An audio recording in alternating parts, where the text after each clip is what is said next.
Vous avez la parole. Merci, honorable président, pour la parole. Honorable membre du bureau,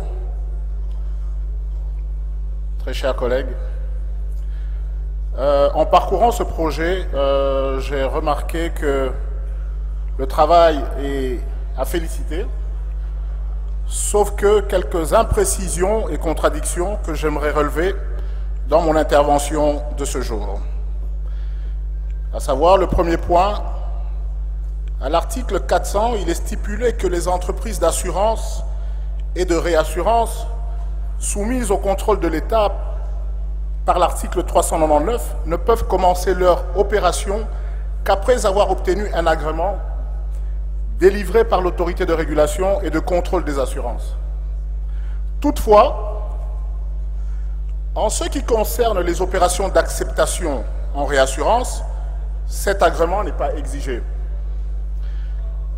Tandis qu'à l'article 394, au point B, il nous est dit que dans le cas d'entreprises de réassurance en difficulté ou en situation irrégulière, la même autorité de régulation et de contrôle des assurances peut restreindre ou interdire la libre disposition des actifs et être en mesure d'exiger des dites entreprises un programme de redressement financier.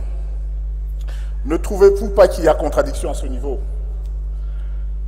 Comment voulez-vous que l'autorité de régulation et de contrôle puisse exercer son pouvoir sur une entreprise qui ne s'est pas fait agréer? Je pense qu'il y a contradiction. Voilà. Je propose que les entreprises de l'assurance se fassent agréer pour se faire, excusez-moi. Au deuxième point, je reviens à ce que mon collègue Okunji venait de dire. Avec le présent projet de code, il existe des dispositions donnant des conditions d'agrément aux entreprises de droit congolais. Or, vous êtes sans ignorer que la RDC a ratifié le code OHADA. Et par ce dernier, nous ne pouvons pas avoir des discriminations entre entreprises. Ne pensez-vous pas qu'en acceptant l'article 406 tel que stipulé, nous entrons en contradiction avec le code OHADA? Mon troisième point, je vais parler de l'autorité de régulation et de contrôle des assurances.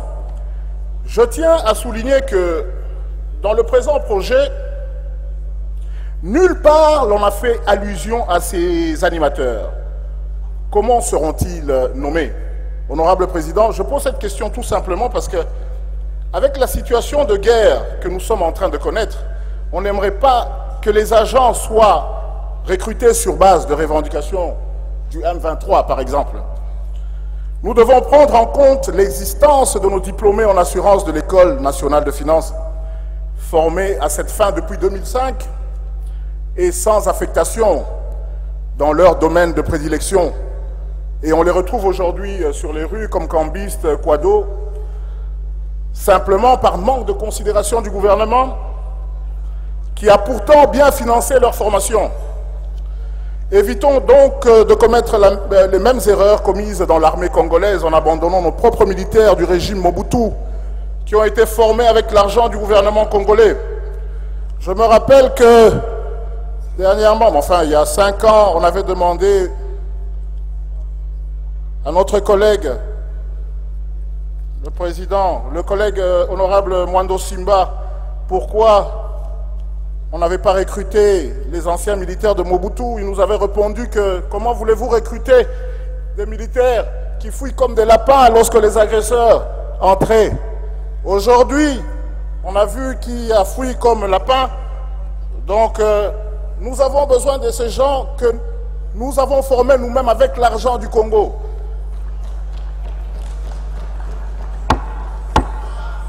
Vous avez épuisé votre temps. Vous avez épuisé votre temps, s'il vous plaît. Pas encore. Quelles sont les garanties matérielles en dehors? Président, c'est très important. Vous avez épuisé votre temps.